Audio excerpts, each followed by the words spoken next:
Hey guys, it's Dr. Justin Marcagiani. Welcome to the Beyond Wellness Radio podcast. Feel free and head over to justinhealth.com. We have all of our podcast transcriptions there, as well as video series on different health topics ranging from thyroid to hormones, ketogenic diets, and gluten. While you're there, you can also schedule a consult with myself, Dr. J, and or our colleagues and staff to help dive into any pressing health issues you really want to get to the root cause on. Again, if you enjoy the podcast, feel free and share the information with friends or family, and enjoy the show. Today is an old friend and colleague, a guy who's been in the game just as long as I have, actually a guy who's responsible for a lot of getting me into health optimization and fixing my health. So I'm pleased to welcome Dr. Justin Marcagiani to the show. He's going to share some of his expertise on specifically thyroid, but he can go deep in all kinds of different areas on functional health.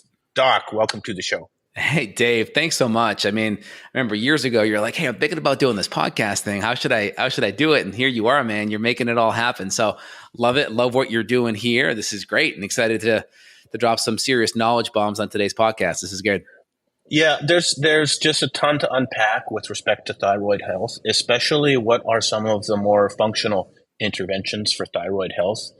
I really want to go deep on that topic today, but before that, for everyone who's listening, if you've been listening to this show for quite some time, just a little bit of history with Dr. Justin and I. Dr. Justin and I first met at one of Dave Asprey's very, very first conferences ever. Yes. So this was, I believe, 2012, and it was the very first biohacking conference Dave Asprey ever had. Now it's thousands of people, and it's in Beverly Hills and Florida, and it's just gone insane. But the first one Asprey ever had was in the San Francisco Tenderloin in the basement of a hotel. And there was about 20 biohackers there.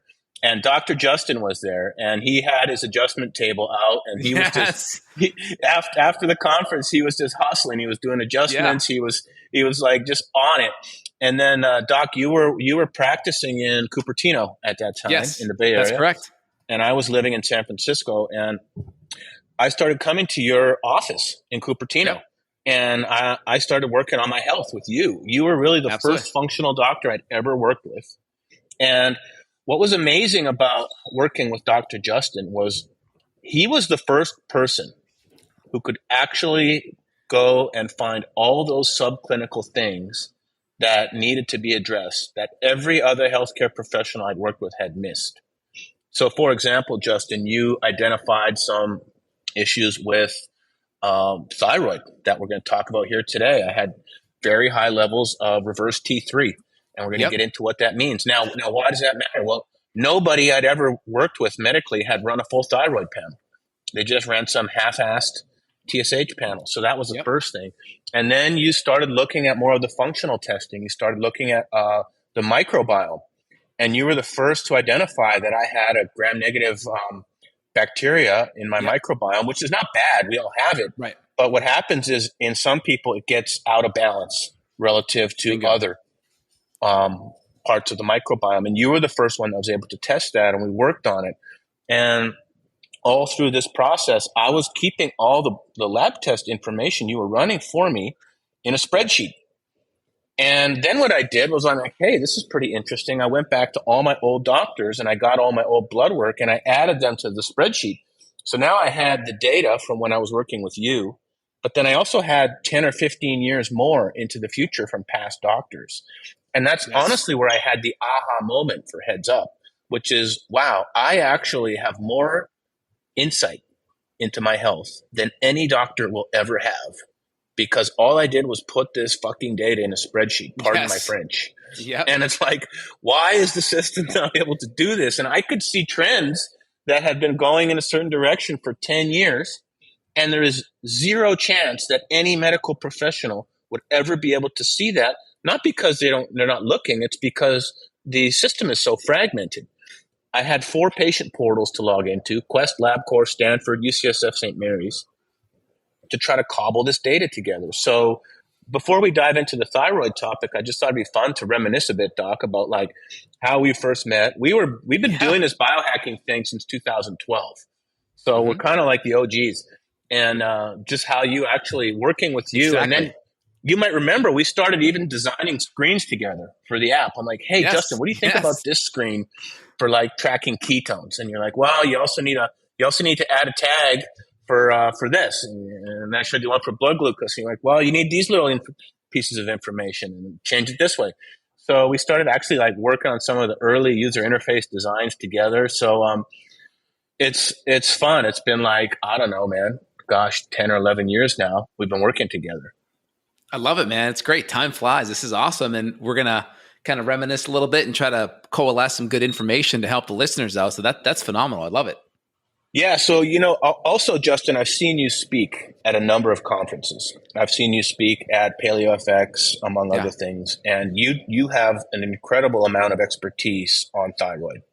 Mm-hmm. And I thought we could spend some time discussing that today, because Hashimoto's, Graves', low energy, weight gain, metabolic dysfunction, blood sugar dysregulation. There's so many things really that are all correlated and tied to optimal thyroid function.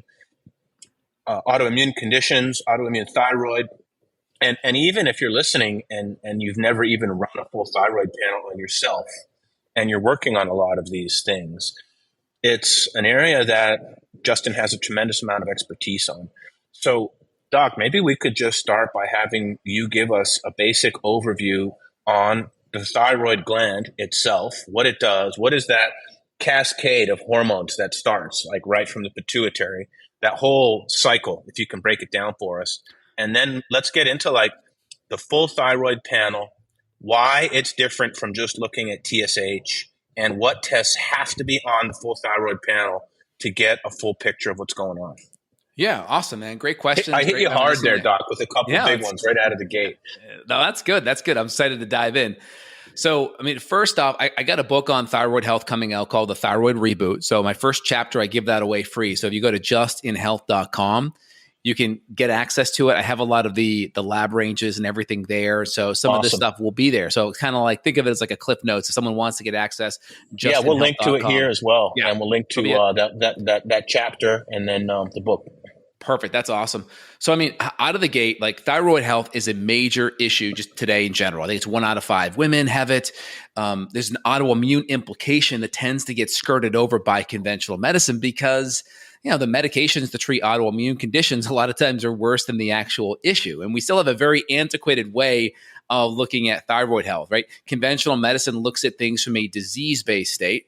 They're like, all right, let's just fix the pathology so the labs don't represent a disease pathology, but that doesn't necessarily mean you feel good, you're healthier, your energy's better, your mood's better, your hair is better. It doesn't necessarily mean that. We can get that TSH back into range, but are you really feeling better? Is that correlating with the clinical outcome? And a lot of times, no. And so that's one of the big things. And also the indication, the late stage indicators like TSH, you could have a problem for 5-10 years before that even pops out of range where your doctor would even say, hey, maybe there's an issue here. And so we have just a philosophical disconnect, right? Function and performance over pathology and disease. And then number 2 is we have late stage indicators. How are we even testing this? What kind of indicators are we doing to even assess function and that can pick things up before they become a problem? And then number 3, I would say, is your hormones just don't dysfunction in isolation, right? Everything kind of happens together. It's like a spider's web, right? You touch one part of it, it reverberates. And so when you have thyroid issues, there's a good chance there could be autoimmune. There's a good chance there could be gut. There's a good chance there could be adrenal health, nutrient deficiencies, toxicity. Of course, maybe the thyroid is the weakest link out of all of them, or maybe you have 3 or 4 equal weak links. So you have to look at everything with an open mind saying, hey, what else is going on here? Even though I resonate with all these thyroid symptoms, cold hands, cold feet, hair loss, eyebrow thinning, constipation. There could be other things also coalescing and driving that as well. And so we want to keep that open mind so we can really get to the root of what's happening. Yeah, there's a couple things that came up for you just to relate that back to some of my own experience, Doc, that may be helpful for those listening. When I was working with you, I didn't necessarily have a lot of those symptoms, the hair loss, cold hands. I was working on just some body composition, weight loss. But I remember when you started looking at my my full thyroid panel, you did indeed also find that my adrenal cortisol curve was not good, which means when you tested the saliva cortisol at different points in the day, a normal curve, you wake up and your cortisol level starts going up, and then towards the evening time, it starts winding down. So you ran the thyroid panel and the adrenal cortisol panel. You were the first one to do that. It turns out my cortisol curve was out of range, which indicates there was adrenal issue there, which you mentioned. And then you also ran the microbiome tests, and you were able to find that there were things in the microbiome that may have been causing the issue. There was a stressor in my microbiome that may have actually been the cause of the adrenal fatigue and also the cause of like subclinical thyroid. So that's just based on my own experience. And then you also mentioned something else, which was kind of like the early check engine light. You know, oftentimes in a conventional diagnosis, by the time the TSH lab is out of range, you know, you've already been trending in the wrong direction for 5 or 10 years. We do a lot in metabolic health. It reminds me a lot, Dr. J, of testing hemoglobin A1C or actually starting to test fasting insulin, which can actually give you an indicator potentially years or decades before you get a diagnosis. So is that a similar type of relationship, insulin to HbA1c, and then like some of the advanced thyroid markers to identify thyroid issues early? 100%. Yeah, that's a big one. I mean, you can go right now into Google, you could type in T3 and insulin resistance, or T3 and just, you can look at diabetes. That'll give you the extreme, but you're going to see all kinds of impairments, because when you look at thyroid conversion, there's a lot of factors that are involved in that. Insulin resistance, cortisol, inflammation all play a major role. Yeah. You asked me a question last time about some of the lab markers. Let me just kind of dive back into that. I'll actually pull up my book on screen here, give you guys a little sneak peek before it goes to the editor here.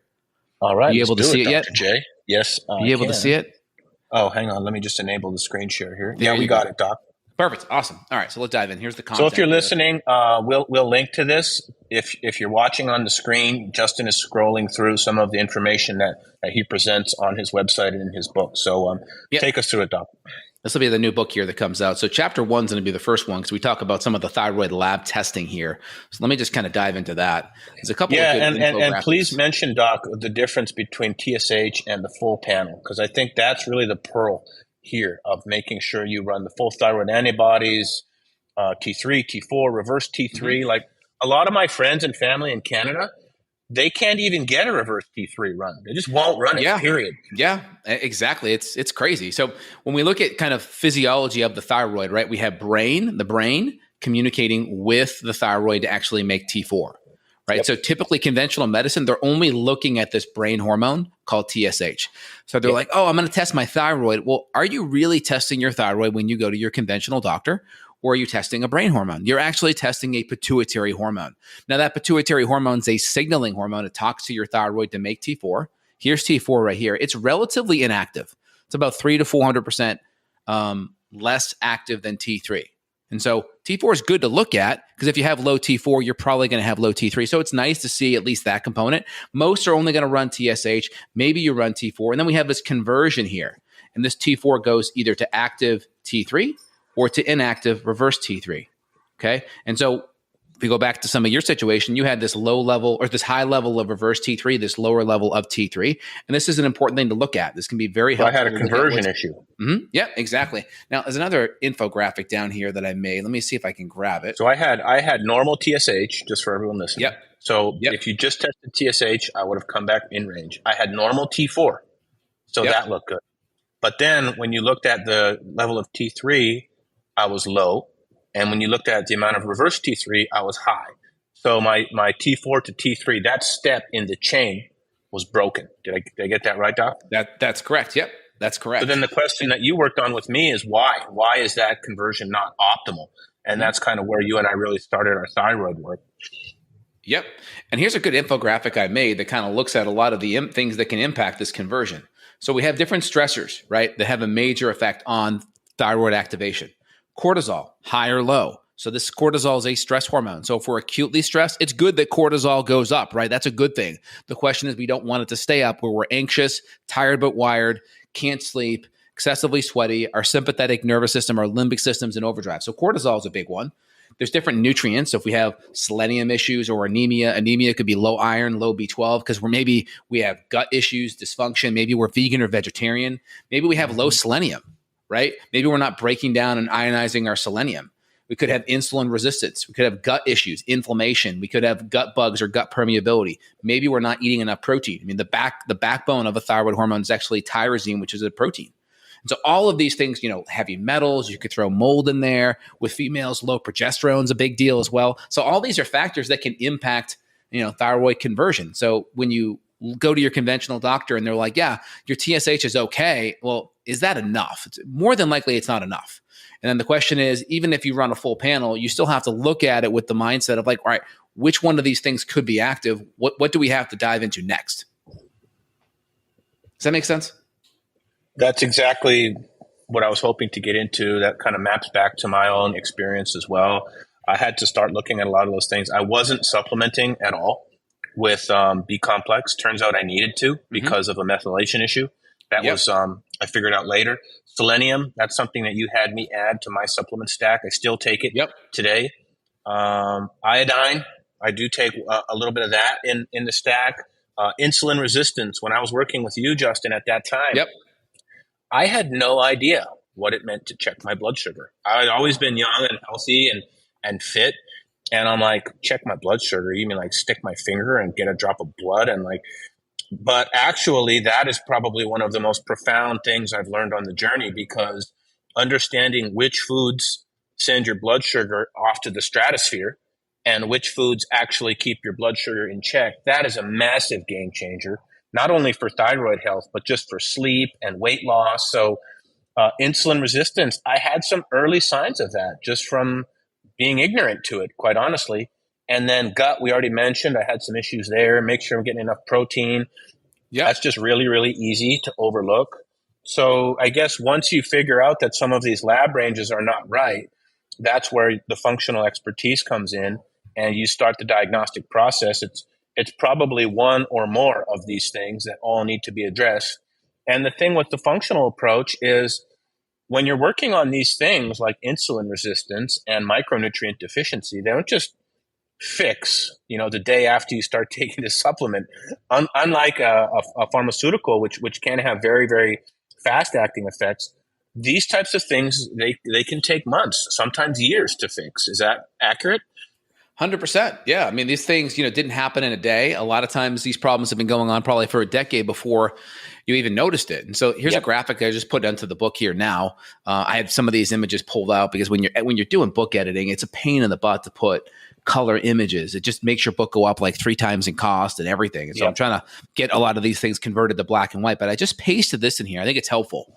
So just kind of looking at things, right? We have brain signaling is the first domino. Imagine like a domino rally, right? So the first domino is our brain, TSH. It talks to our thyroid. And so things that can impact your brain, things that can impact or get in the way of that first domino, inflammation. So autoimmunity, toxicity, exposure to pesticides, heavy metals, right? Mold toxins, stress, cortisol. These things can impact that signaling, and we can have what's called HPT axis dysfunction. That just means hypothalamus pituitary thyroid dysfunction. Think of it as you go to your thermostat. It's hot as heck out. You're trying to turn the thermostat down and get the AC on, but imagine the heat kicks on, right? So you kind of have the signals or the wires are crossed to the HVAC and to the furnace. That's what's happening here. Next, we have our thyroid. It does a couple of things here. It actually can make T4. That T4 can be converted to T3 at that thyroid. That's your active thyroid hormone, about 20%. And then we have issues in the liver. And so the liver is really important because the liver makes the 5-deiodinase enzyme that's selenium-based to help with the conversion of T4 to T3. That enzyme is a deiodinase enzyme. What does deiodinase mean? It means it takes off one iodine. So you have T4, that just means tyrosine and 4 iodines. It pulls off one of those iodines. Now it's T3. So the T4 and the T3, it corresponds to how many numbers of iodine are there. This starts the activation process. And so when you talked about having reverse T3 issues or a lot of stress, right, that's a big component is the liver, because that helps that enzyme to activate your thyroid hormone. Yeah, that makes total sense. And I was working for a huge tech company. I had a really fast-paced career. I was going out on the weekends with my friends, partying hard. And I didn't have a good handle on healthy diet. This was before I'd started my journey. I didn't know what it meant to eat in ways that were healthy on blood sugar. I definitely was in what I would call a very high stress state just in the job that I was in. It was extremely stressful. And that's when I first even started learning how to practice meditation. And I remember when I started practicing meditation, I would just sit for like 15 minutes at home before bed. And it was profound change, actually. And that's when I started learning how to down regulate my own stress. And that's when I learned how to, not just with meditation, but other things that were really helpful for stress, just like being outdoors more, spending time with friends and family. I started practicing hot yoga, which is intense, but it was actually it helped with a lot of the physical tension in my body, the muscle tension, because I was lifting heavy weights and being super physically active. So getting into the whole stress management part of it is another thing that's been hugely important for me. When you're working with clients, Doc, and you suspect that there's an emotional stressor, work, life, family, how do you make recommendations there? It's obviously different than an environmental or a chemical stressor. Any recommendations on that part of it? Yeah. So when I always do my intake with patients, I always like to get a surveillance of what's happening emotional stress wise. And so the big ones are going to be, is there work stress? Is there financial stress? Is there marital stress? Is there issues with the kids or just kind of the family unit or just kind of satisfaction or purpose in your life? I just try to get kind of a surveillance of, survey the landscape and see what's an issue, what's not. Everyone's going to have stress. The question is, are you managing it? And so if patients are like, there's some issues here or there, but we're on top of it. We're functional. We're doing good. Nothing. I'm not sweeping any dirt underneath the carpet. I feel good. If there is issues going on, someone's in the middle of a divorce, maybe there's lots of, crippling debts. Maybe they hate their job. Well, it's like, all right, we just have to get really clear on what our goals are. Right. And we have to make sure that we at least are doing 1 to 2 different things to fix the problem.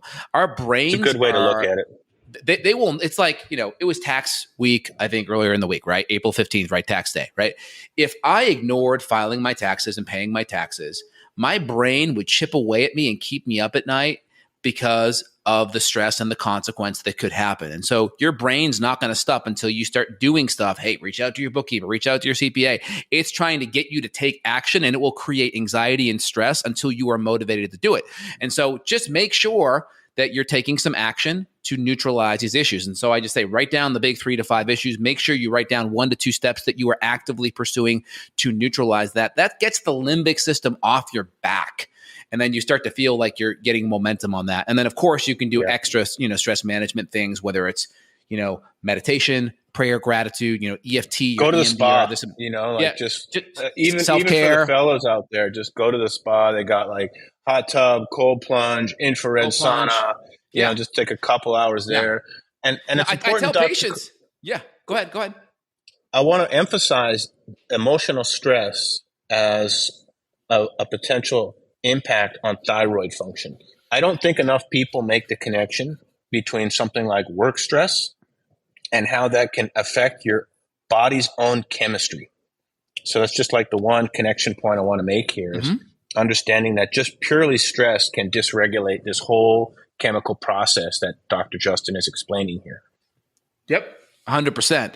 And I always tell patients, the healthier you are, the more resistant to stress you are. And so, you can have stressors, but the healthier you are, the more you'll be able to deal with it and adapt to it. It's just the stress that's high level and it's unresolved and it's things you are not taking action on. That's where it gets a little bit concerning. So as long as you're taking action, or if you're in the middle of a divorce, hey, our expectations are going to be down regulated because stress is really high. Totally. And it's so, like, okay, I'm in a stressful period for the next 3 months. All right, it's fine. Let's deal with it. I'll make sure I put all my support structure in place. But then when that stress ends, your body should be able to bounce back to where it was before.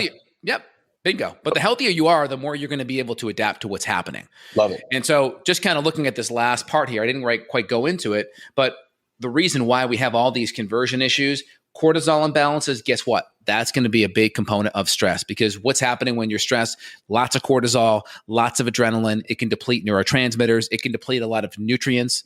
You can open up Guyton's physiology textbook, right? And you'll see when you're stressed, you're dumping lots of B vitamins and potassium out your kidneys. That's part of what's happening during stress. So you lose nutrients during stress. So the more stressed you are, the more you have to have your diet and nutrition and supplementation on because you have an expensive transaction fee, so to speak. Hey, you know, that reminds me, Doc, there was another lab test I ran when I was working with you. It was called homocysteine. And that's Yep. another one of these labs that it's very hard to get your conventional medicine doctor to run. Anecdotally, I remember that I got one of my integrative doctors to run it, and I went to LabCorp and ran it.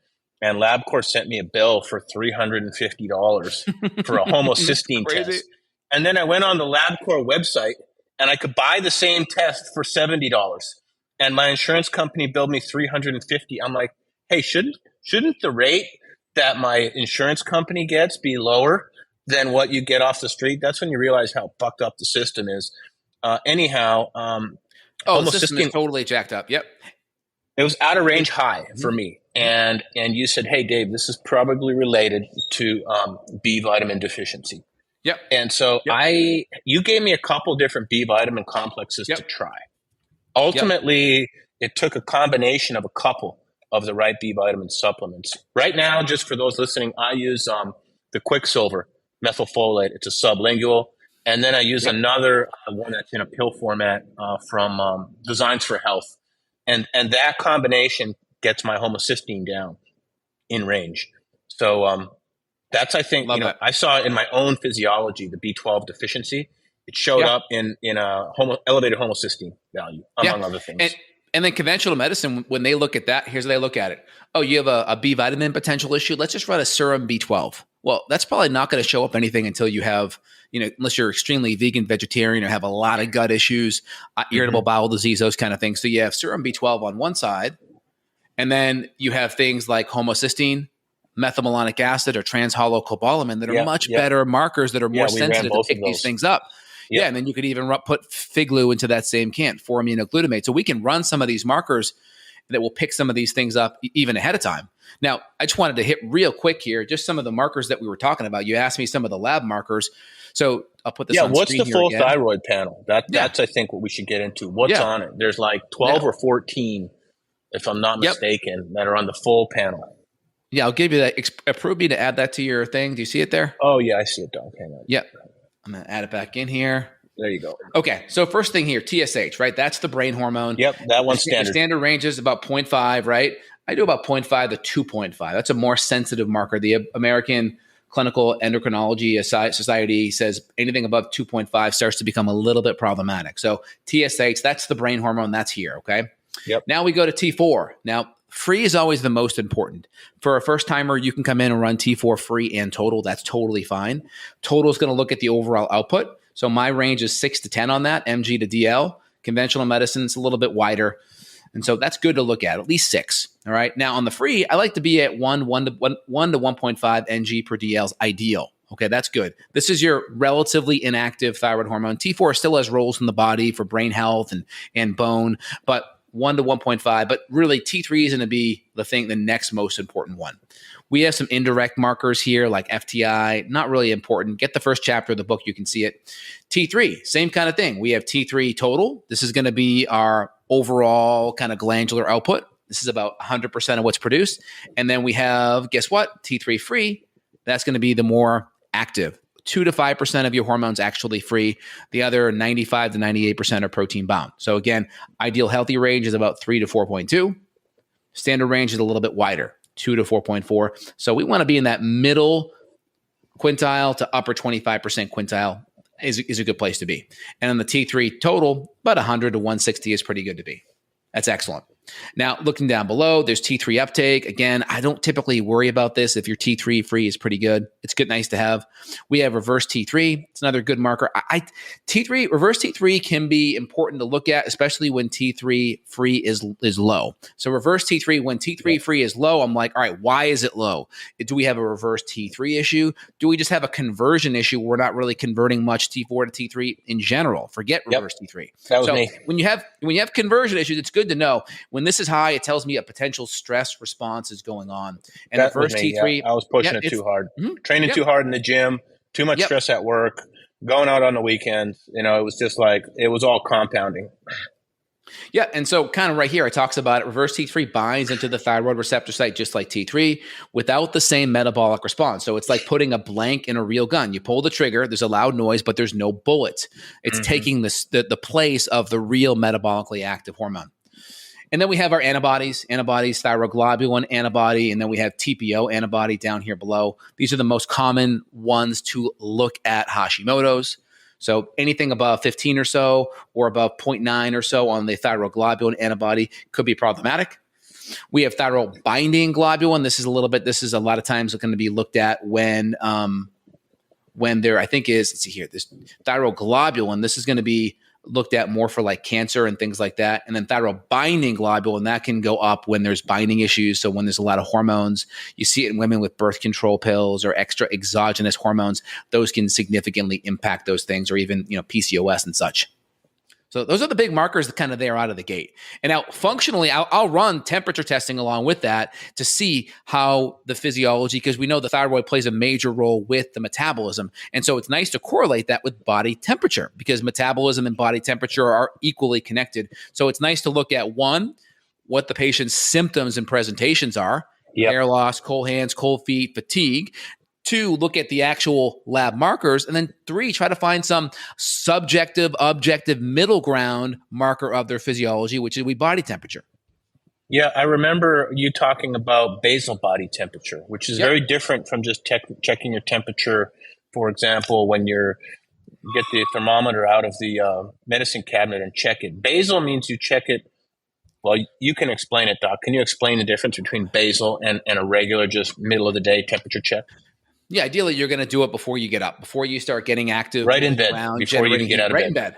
Yeah, and I just use a digital fertility thermometer. I used to use some of the mercury thermometers. Those were great, but then you get every now and then a patient drops it, spills it, and then you got mercury everywhere. I spilled the mercury everywhere. I know. So that's why I'm like, all right, just go to like the certified digital fertility ones that'll go to the 10th of a point. Do you have a link, Doc, you can share with one that you recommend? Yes, I do. All right. We'll put that in here as well. Yeah, I think it's justinhealth.com thermometer.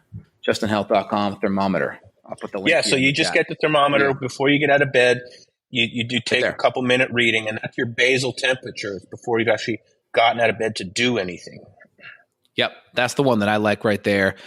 Digital thermometer reading. I'll put it in the chat here, but that's just a good one that I like. Throw it in the chat, and I'll put it in the show notes. Yeah, that's perfect. Yep, that's a good one. I like it. But anything that goes to the 100th degree, super, precision, accurate, like that. Now, with women, you got to be a little bit careful on it, because, the first 5 to 6 days of your cycle are going to be the best time to test it.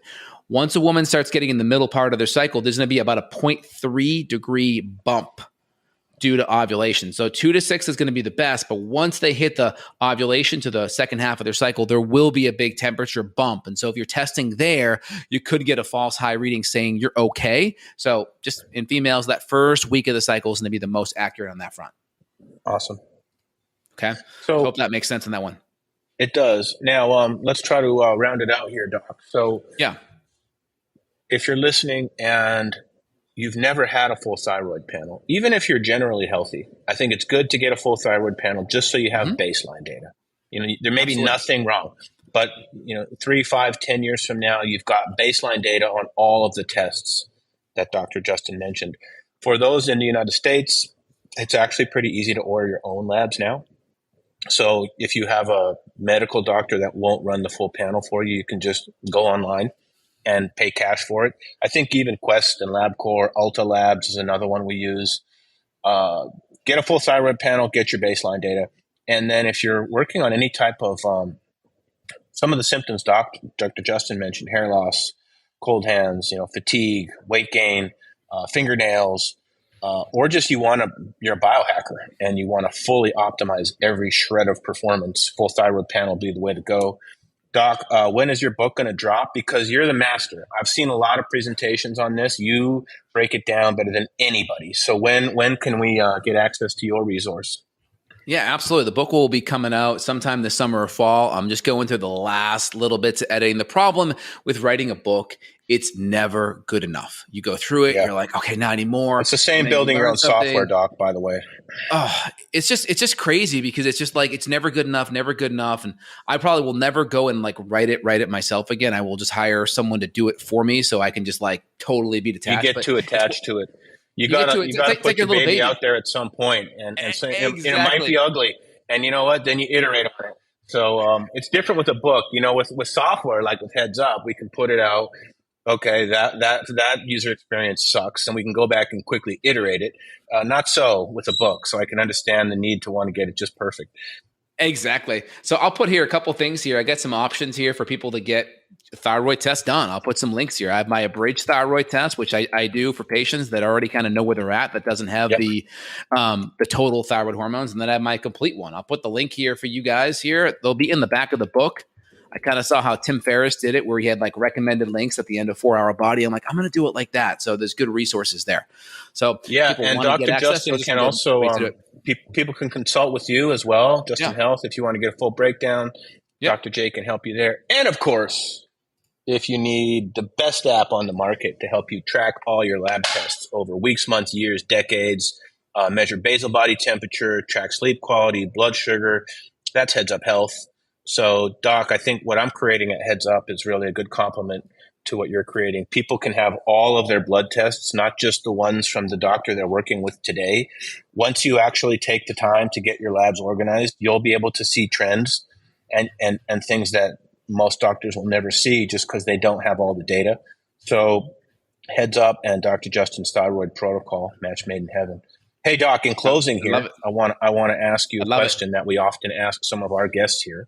And that question would be, in Dr. Justin's opinion, what are the top 3 health metrics that you pay attention to? Yeah, I think the number one thing is your functional glucose tolerance test. That's probably one of the best things you can look at because it shows how your body is dealing with your actual food, your meal. Like, what does that look like? You before you go a meal, how's your blood sugar? Maybe even have a fasting test before insulin. You go eat. I remember you told me this. You said, Dave, go eat your favorite breakfast. I don't care what it is. Yep. Bacon and eggs, Denny's, I don't care. Test your blood sugar before, 1, 2, and 3 hours after. Is that right? Yep. That's correct. And then you want to see how your body responds to that meal. So you kind of come into it, you get a fasting, maybe hopefully you're below 100 at your fasting reading. You do a 1 hour, 2 hour, 3 hour. Ideally, we don't want to be above 140. There's some data in the literature that you have glycation and oxidative damage at the organ level above 140. We know above 170, you start to pee it out in the kidneys. So that's major kidney stress. That's the reason why 80% of kidney transplants and kidney disease happens to diabetics, because blood sugar is really, really hard on the kidneys when it gets high. 2, we want to be below 120, maybe even below 100 in hour 2, right? And definitely below 100 in hour 3. And we can get a simple glucose monitor. I have one right here. Keto Mojo is a great one because it looks at ketones as well. And you have an integration for ketones. Or you go with one of these. I got the CGM. Yep. Right here. And the next one here, iRatia Freestyle Libre 3. and again, always on point there, Doc. Yeah, you got it. I'm not sure. I'm trying to figure out where I want to put it on. I feel like it's better on the outside of the bicep versus on the back. I don't know. Do you have any opinion? I like it on the back because you can look cool and you can do a little tricep flex. Yeah, tricep. And, just it's a low key flex when you're showing people your glucometer. Yes, that's awesome. I love that. Okay, functional glucose tolerance test. That's one. Yep. I think that's number 1. And then number 2, I would say add the insulin in there. Add just your general inflammation markers. And so with inflammation markers, I would be looking at CRP, HSCRP. Regular CRP won't test below 2 or 3 sometimes. So I like HSCRP so you can see exactly your number, 0.5. I want it below 1. I would say in today's day and age with inflammation, I would also want to throw on there homocysteine. I kind of put that in the inflammatory camp. Homocysteine is a metabolite that will increase when you have inadequate levels of B vitamins. And then you get this metabolite homocysteine, which is very inflammatory. Also, if you have MTHFR issues and you're getting folic acid from junky refined foods, processed sodas and drinks and breads, that's a problem.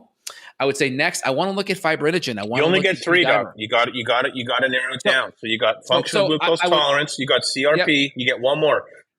So I would put like my inflammation bucket. So in the inflammation bucket, I'd put CRP, homocysteine, D-dimer. You're cheating, but we'll allow it. We'll allow it. I got a big bucket. It's a big 10 here. All right, we'll allow it. Continue. So you got functional glucose tolerance, you got an inflammation bucket, and in said bucket, you mentioned HSCRP. HSCRP, homocysteine, D-dimer. I want to make sure blood flow, clotting, all these things are dialed in because that's a big concern. I'm seeing a lot more clotting issues today and a lot more inflammation on that side. So I want to make sure that's fully dialed in and rectified as well. Okay. Third bucket, I think gut is really important. Lots of people have gut issues, whether it's absorption, whether it's inflammation due to bacterial overgrowth, SIBO, gut bugs, fungal overgrowth, parasites, H. pylori. And I want to make sure gut function is optimal. One, that's where you absorb all your nutrients. So if you're eating a really great diet, well, are you getting those nutrients absorbed? And number two, Absolutely. 80% of your immune system is there. And so if you have immune stressors and your gut's jacked up, well, one of the first things you can do to have a healthier immune system, that means stronger immune system with colds and flus and viruses, but also allergies. Not having an overreactive immune system is get your gut looked at and fully dialed in. Awesome, man. Well, Dr. Justin is the functional thyroid master, and we're very grateful for him coming here to share his expertise. Doc, we've got links to all of the lab tests, products, the new book coming out. Congrats on that. When it hits, I know it will be awesome. And I know that you at Justin Health, you pump out tons of amazing content. So you can check out Justin on YouTube and all the platforms out there. He's constantly putting out just like super high quality information. He's one of the best I've worked with just in terms of his breadth of expertise. So Doc, I know we've been working together for 10 or 11 years. Yes. Hopefully in another 10 or 11 years, we'll be on another podcast, maybe with a few more gray hairs. Yes. But we'll still be going. Yeah, absolutely. And by the way, chapter 9, putting it all together, I have you there, Heads Up Health, and the links there to help manage a lot of the labs and kind of track everything and keep track of it. So that's in my book. You made chapter 9, man. Hey, one other shout out to Dr. Justin. When I was in the early days of building Heads Up Health and I was broke, he let me crash at his place at Paleo in Austin. Yes. Excellent, man. Yeah. Good times, brother. Very good. Yeah. Well, thanks for putting this information out. Hopefully it coalesces with everyone well. And then justinhealth.com, you can access the first chapter. Also, if you want to dive in, I have a podcast and a YouTube channel, do a lot of live stuff, and see patients kind of worldwide on the telemedicine, functional medicine side. So if you want to reach out, there's links there where you can do so. Awesome, Doc. Have a great day, brother. Thanks for having me. Appreciate it.